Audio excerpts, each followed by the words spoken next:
Well, welcome everybody to the Amanda Ross final Olympic show jumping blog live from the kitchen.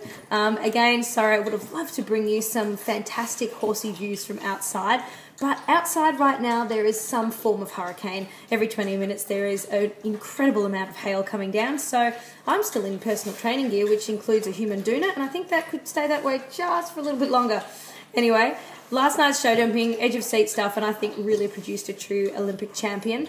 The courses were tough. Every day that the horses went out there to jump those tracks were taller, more technical, and really out there to test out those horses with natural scope, good training, and those riders that were super talented and producing some amazing work. For Australia, we have 2 riders that qualified for the individual. Now, the individual is over 2 rounds, and then if there's an equality, it forces a jump off. For Edwina and Julia, very exciting for Julia to get into the individual round. She probably didn't have the round that she wanted to finish her Olympic campaign on. The end of the first round, there was a treble, oxer, vertical oxer, 1 stride between each fence, then 6 strides down to a big, airy red plank vertical. A lot of the horses were being caught out, and it did require a horse that had immense power off the ground and huge scope in the air. Julia, unfortunately, after doing a really beautiful round to this point, had the first rail down of the treble, then the second, then the third, and then the last fence down as well. Now, I don't know if Julia has ever had 4 rails down in a row, probably not, but my heart went out to her, and I must say that, Julia, if you ever see this blog, congratulations. I think you did Australia proud. You are a fantastic rider for the future, and congratulations to the team that are behind you and your really wonderful horse. I'm sure that you've now put your name up there in lights for international show jumping, and Australia will be proud to see you out there competing for us on heaps of occasions. Edwina, ever the champion, on her fabulous little efficient chestnut, had fence 4 down, and I gather that at this stage in the show jumping, the competition standard is so high that if you have a rail down in the first round, it's going to be very hard to catch up. It's going to be very difficult to be able to pull a medal. So probably a little disappointing for Edwina, but still, great effort by her and a super little horse. Other notables, personally for me, Marcus Enning from Germany, beautiful horse in plot blue, looked just so nice to ride, so rideable, scopy, happy to do whatever Marcus asked him to do, and just a beautiful combination, so nicely schooled. My other favourite, well, probably my absolute favourite, Gerco Schroeder from Holland, on his ringer. Now, if those of you who don't know, I am now in pure alliance with Team Ringer because I ride 2 ringers, so if you can't beat them, join them.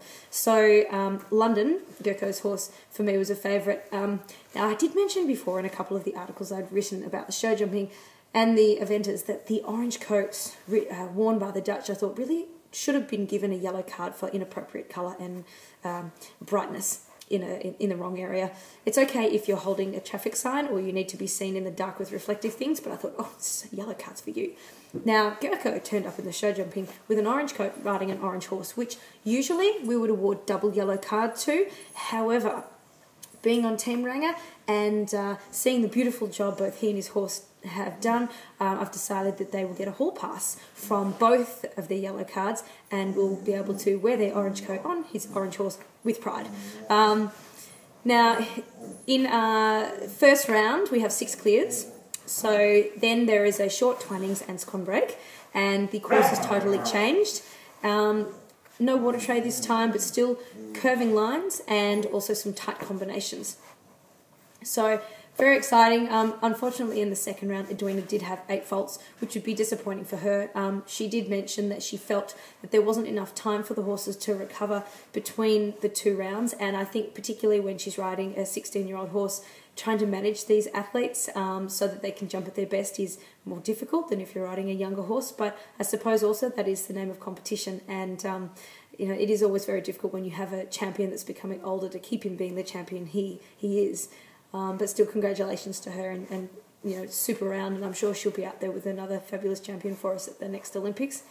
Very, very exciting rounds. We have Steve Godat from Switzerland, if that's how you say his name, sorry about that, jumps a clear round. Then we had single faults from London and Keen O'Connor. And then we have the man who's just jumped so many clears, Nick Skelton, unfortunately has the last rail down, so he's not in contention. for a medal, but he does go home with the team gold, which is very exciting for him, given that he hadn't won an Olympic medal yet. He'd won everything else on the planet. So basically after the second round, it then comes down to one double clear, and that is Steve from Switzerland. Congratulations. He can comfortably take his gold medal and not have to jump anything else and go back to the pub while the others do some more hard work in the jump off between two riders. So it's Gurko on my favourite London and Cian O'Connor on his little zippy ball of jumping from Ireland. Now Cian, if you hadn't already read, I'm sure you all have, 2 Olympics ago, won gold, and then had his medal stripped because his horse tested positive to drugs. Go figure. Whoops. Anyway, 2 games back, he's ready and having a crack at it, and he really had a go at the jump off. Gurko in London went first, and I guess, you know, do you go flat out and risk having a rail, and then the second rider has the option of just cantering around and going clear? Or do you jump a little conservatively to keep all the rails up and therefore put pressure on the second rider to go fast and clear? Which is what he did. And jumped a beautiful clear round on the fabulous Ranger.